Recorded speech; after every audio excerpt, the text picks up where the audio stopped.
Eu quero beijar teus cabelos, o teu corpo inteiro, a ponta do teu pé. Ai, pra te fazer mulher, tchururu, tchururu, e te fazer mulher. É. E quando a noite chega, quero tê-la em meus braços. Antigamente, a vida era uma corrida de 100 metros. Você era programado para viver 40 anos, 50 anos. Com a revolução da longevidade, a vida passou a ser uma maratona. É muito mais longa e a longevidade, metaforicamente, é uma maratona para a qual nós temos que nos preparar. E aí vem a palavra-chave: você ter reservas para poder responder a esses desafios. Você é o céu, é a terra, é o mar, é o brilho das estrelas, a luz do meu olhar. Eu sou artista, eu sou compositora. Tenho 4 filhos, 14 bisnetos, eu acho. Não, 14 netos, bisnetos não sei quantos. Tem muitos. E tem tataraneto até, sabe? Eu tinha que fazer para eles, com meus filhos, eu fiz. Eu entreguei a casa para eles. Eu fiquei aqui no quintal. E nesse quintal eu consegui fazer o meu cochichó, entendeu? Seu cochichó? O meu cochichó. Aí eu consegui fazer e fui levando a vida. Existe cerca de 22 milhões de idosos no Brasil, pessoas com 65 anos ou mais. Cresceu 20% nos últimos 6 anos, é um grupo crescente ao longo do tempo. Hoje nós somos 14% da população. Daqui a 30 anos, em 2050, nós teremos 67 milhões de idosos no Brasil, representando 31% da população. Nosso amor é mais forte que a razão, a razão. Por isto é que eu te peço, meu amor, ouça a voz do coração. O FGV Social lançou uma pesquisa Onde Estão os Idosos, que procura mapear no território nacional esse grupo que é o principal afetado pela crise do Covid-19, no sentido de mitigar as consequências dessa pandemia sobre a população. Em termos territoriais, os idosos estão muito concentrados em alguns estados, como da região sul, da região sudeste, Rio de Janeiro e Rio Grande do Sul, as suas respectivas capitais concentram as maiores taxas da terceira idade. Bairros como Copacabana, no Rio de Janeiro, por exemplo, tem taxas de idosos um pouco menores apenas do que o Japão, a nação mais longeva do mundo. Então, isso mostra a importância de localizar isso no território. O nosso território é muito grande. Se você começa a estratificar uma perspectiva de gênero, de raça, de local onde mora, você vê que há subgrupos de idosos que muitas vezes têm, numa mesma região, situações de vida bem diferentes, podendo morrer mais cedo ou mais tarde. 83% dos idosos no Brasil, caracterizando quem é este idoso no Brasil, depende única e exclusivamente do SUS. Este SUS, no correr deste ano de pandemia, é quem está salvando a lavoura. Apesar de tudo, se não fosse o SUS, nós teríamos ainda uma tragédia maior do que essa tragédia do correr deste ano 2020.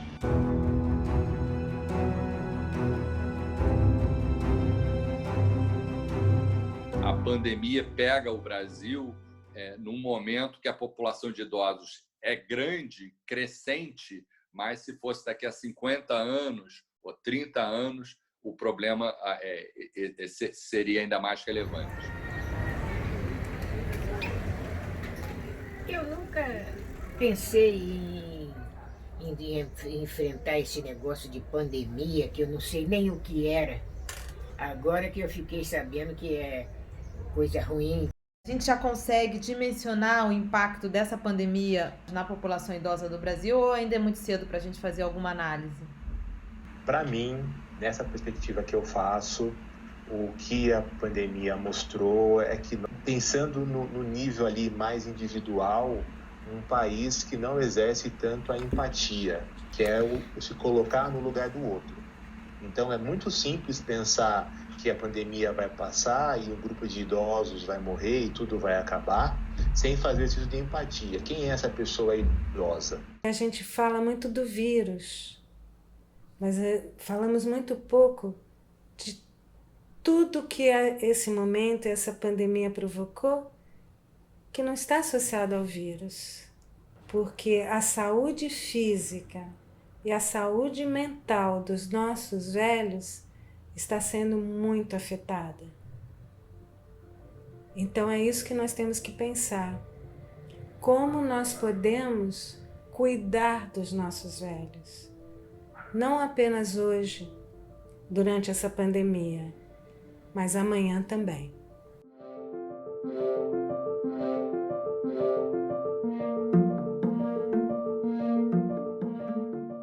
Existe um aspecto humano dentro da pandemia. Eu vou lhe contar uma coisa muito pessoal. Eu que tenho 74 anos e a minha mãe 102, eu quero que ela esteja viva, nem que seja por mais alguns meses. Eu não deixo de ficar arrepiado de saber que ela está perdendo dos seus últimos momentos de vida aquele carinho que eu tanto gostaria de dar a ela. Os mais velhos são considerados invisíveis. E agora, na pandemia, todo esse discurso que os mais velhos são inúteis, que essa é uma doença de velhos, que eles já iriam morrer de qualquer jeito, essa velhofobia já existia no Brasil.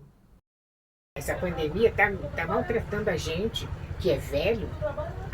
Esse negócio da gente ficar assim só dentro de casa, não receber ninguém.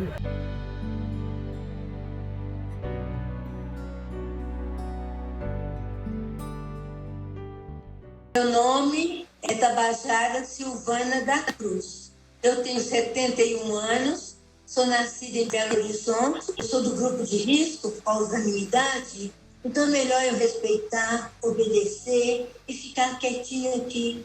Meu nome é Jair Domingos, eu tenho 74 anos de idade.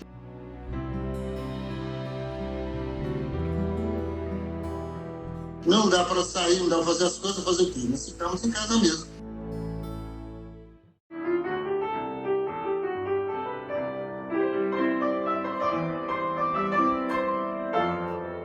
Eu nasci em 1928, então eu estou contando, como se diz lá no sertão, estou dentro dos 93, porque já festejei meus 92 anos. Eu tenho um irmão que é muito velho, disse, não saia de casa, dá uma passeada de carro, mesmo de luva, dentro do carro, para ver o mar, para ver as praias, fazer dar uma volta, né? Mas mesmo assim, eu tenho sempre desejo de estar alguém comigo, de estar comigo. A não ser isso, estou rezando, estou no meu quarto rezando. Aqui eu me dirijo pedindo as graças da saúde e da vitalidade e, acima de tudo, do meu espírito. Como a quarentena já vai muito avançada, eu já estou querendo quebrar um pouco essa quarentena. Olha, nesses dias eu estou convidando alguém para vir aqui em casa. Porque nada como tocar com companhia, né?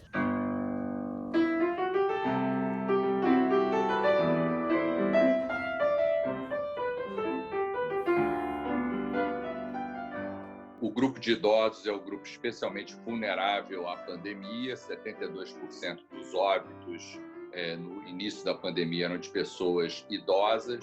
A taxa de letalidade das pessoas com 80 anos ou mais é muito maior do que de outros grupos.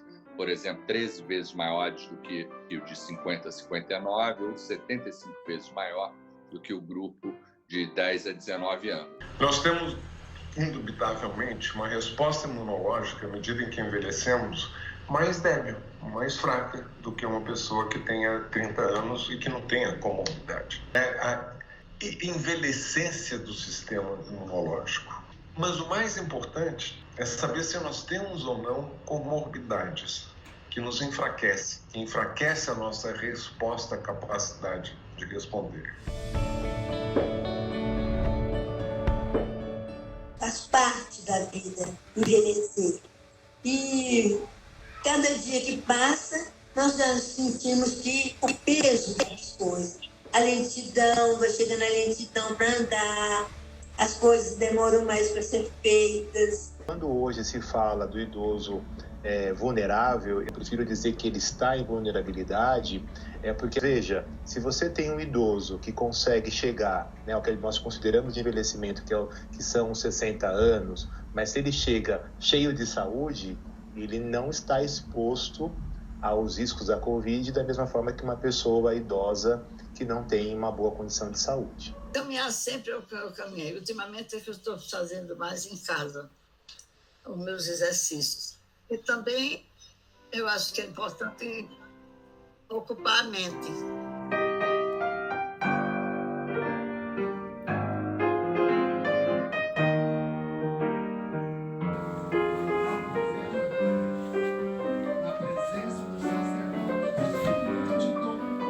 Tem dia que a gente fica muito nervoso, mas para fazer o quê, né? Tem que ter paciência, né? Tem que ter sabedoria, paciência e levando. Não tem como. O que nós precisamos compreender, a vida que eles construíram e a vida com os amigos, a vida fora de casa, a vida produtiva, era o que eles mais valorizavam. Então, eles estão precisando agora se adaptar a uma nova realidade. Eu chego a colocar o telefone ali na estante do piano e toco e ligo para meus amigos. Olha, me escute aí, para dizerem que eu estou viva, minha gente. Estou aqui em Natal, mas estou tocando piano para vocês. Agora eu estou sentindo mais receio. Entendeu? Eu gosto de gente perto de mim, eu gosto do calor humano. Eu gosto de sentir o calor da amizade, do abraço. Olha, um abraço de uma pessoa amiga não tem preço. Você, uma pessoa amiga, lhe dá um abraço. É impressionante. Como isso é animador. Como é o calor de um abraço. Vale muito a pena.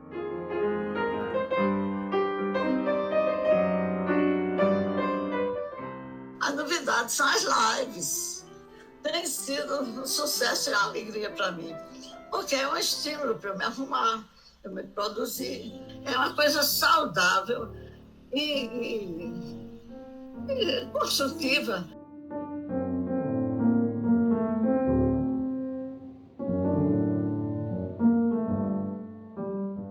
Temos muitos desafios pela frente em relação a essa população? Sim. Muitos desafios. Para mim, o primeiro desafio é dar as mesmas oportunidades para envelhecer para todos os grupos sociais. E não é isso que acontece. Não são todas as pessoas que têm as mesmas oportunidades para envelhecer. E quando envelhece, que esse envelhecimento seja digno.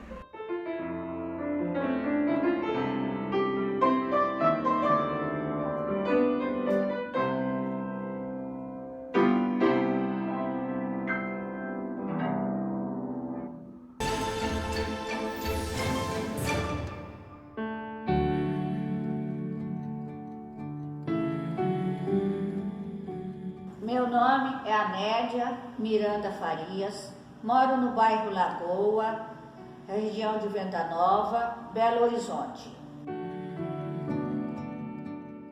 Tenho 70 anos, sou avó e bisavó e mãe. Eu crio meu bisneto, eu digo sempre que ele caiu de paraquedas na minha vida. Eles estavam morando em Ipatinga e de repente meu neto me telefonou e disse: vó, tô indo aí te ver. E eu disse: tudo bem. Ele chegou, bateu no portão, eu abri. Quando eu abri o portão, tive a surpresa de estar ele de mala e cuia e o meu bisneto, e me disse: vó, tô desempregado, a minha mulher foi embora para Portugal viver com a mãe dela e eu vim porque estão precisando de ajuda.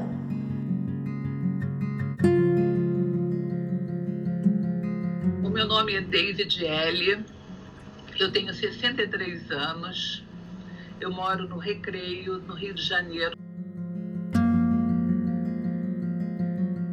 A minha irmã faleceu quando meu sobrinho tinha 7 anos de idade. E nós, tias e avó, criamos ele. Ele se apaixonou aos 24 anos, se casou e depois veio um bebê.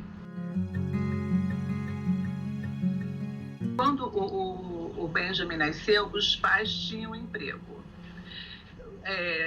Logo após ela retornar à licença maternidade, ela foi mandada embora de um emprego e ela se viu perdida, né? E, para nossa surpresa, o meu sobrinho foi mandado embora logo depois também. Eles receberam no início a indenização, mas a indenização, contas para pagar, né? Você tem que comer, pagar luz, gás. E aí eles continuaram procurando, conseguiram um emprego e logo depois também o emprego não permaneceu.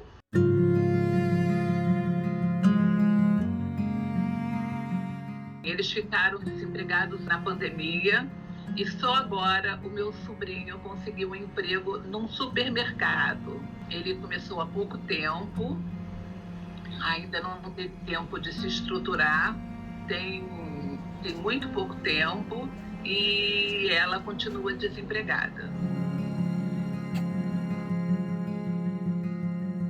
Passei a cuidar do meu bisneto e do meu neto. Ele estava desempregado, ficou 1 ano desempregado e eu comecei a procurar creche, procurar recursos e tudo. Meu salário é salário mínimo e somos 3 dependentes dele.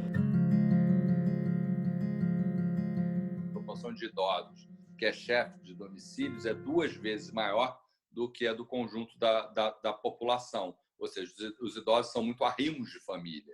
Eles são importantes para prover renda para o conjunto das famílias. A pesquisa mostra que a probabilidade de um idoso entrar na pobreza é 1/3 do conjunto da população. Isso devido às políticas que o Brasil faz de proteção de aposentadoria e políticas de assistência. Eu comecei a arcar com todas as despesas do bem, desde plano de saúde, vestuário, alimentação. Se eu não tivesse a minha aposentadoria, eu não conseguiria, ia ser muito difícil manter o nível que eu tenho com o bem.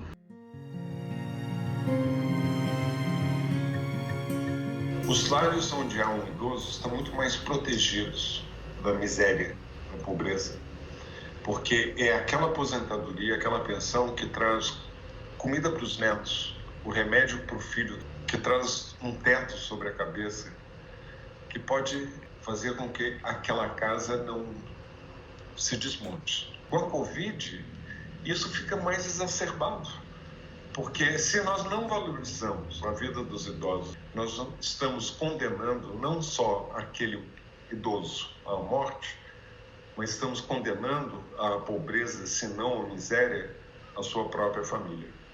Então, é obviamente do interesse fazer com que essas pessoas, e eu digo, assim, proteja os seus velhinhos, porque se ele se for, vocês é que vão sofrer as consequências econômicas daquela perda.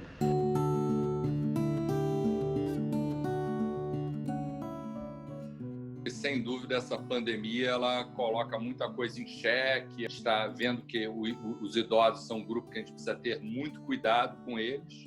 Eles não são um peso na maioria das vezes, eles são, pelo contrário, eles são uma alavanca econômica das famílias e dos locais.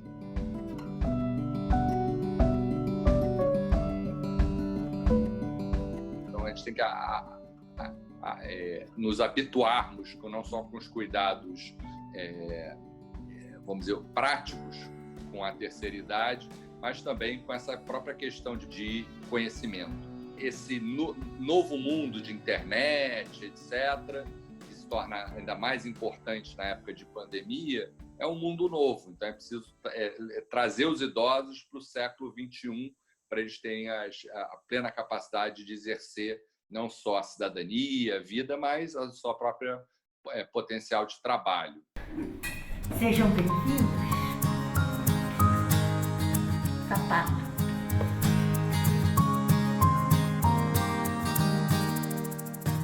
Eu sou Sueli Franco, estou com 81 anos, eu sou atriz, estou nessa pandemia, estou trancada dentro de casa, ninguém me deixa sair, mas eu estou louca para ir lá para fora.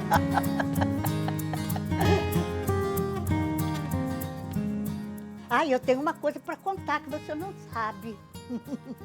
Uma amiga encheu a minha cabeça, porque eu gosto muito de contar piada. Sueli, você tem que fazer uma live para botar, você tem que... Aí ela, eu não sei fazer nada disso, como é que é isso? Eu vou aí, vou fazer contigo.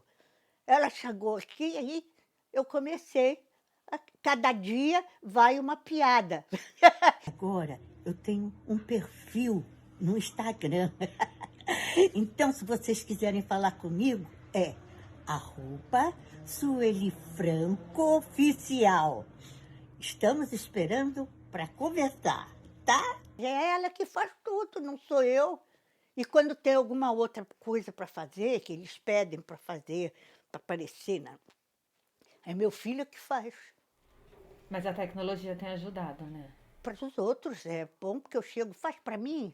Aí eu peço ou para o meu filho ou para a minha secretária, que eles fazem tudo. Padre, eu preciso me confessar. Pois não, minha filha, fale. Pessoas idosas que hoje conseguem ter maior desenvoltura e aumentou, né, esse desempenho, esse aprendizado em tempos de pandemia, pode ser também por um maior tempo de convivência intergeracional. Então, é aquela situação de que eu preciso falar com meu filho, com o meu neto, o meu genro, minha nora, ou eles estão mais em casa, e aí eu começo, por tentativa e erro, a aprender a usar esses recursos, porque é o que tem. Então, se eu quero ver minha neta todo dia, eu preciso aprender a usar esse recurso. Sabe, padre, eu traí o meu marido.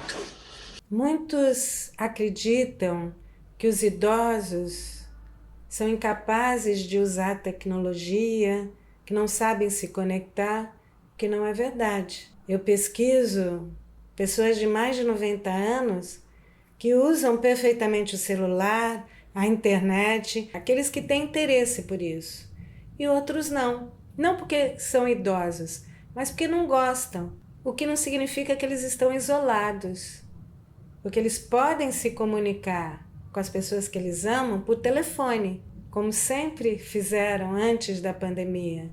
Eu estou sempre falando pelo telefone, porque eu não sei lidar com celular. Celular para mim é só para atender e discar. Eu preciso do perdão, padre. Infelizmente, minha filha, eu não posso lhe dar o perdão.